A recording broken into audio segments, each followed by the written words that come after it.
you're here at the IBMISPS World Congress, and why don't you tell us a little bit about what you'll be presenting to the group today? Okay. My organization is the Congressionally Directed Medical Research Programs, and the name describes what our function is, and that is Congress may decide to add money to the President's budget for a disease state or a need for medical research. For example, for psychological health and TBI, Congress has recognized that that's a serious injury of the current war conflict. And so Congress may decide to add money to the President's budget for research in this area. That money then gets sent to my office to administer those funds. And so our job is to find and fund the most meritorious research that meets the needs of Congress. So for folks that are here at the World Congress, then, what advice would you give them as they're looking to prepare an application for a grant with you? Exactly. So I would recommend to those people who are applying for funds from any given agency having to do with these new military relevant entities, these disease states, is to try very hard to make it military relevant.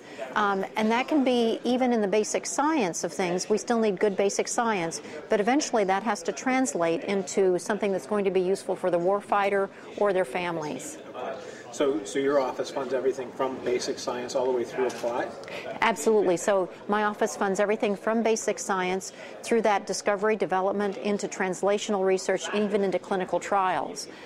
We fund all comers, all sorts of applicants, so they can be from academia, from the government, from industry, from pharmaceutical companies, and even from other intramural programs like the NIH or other government programs.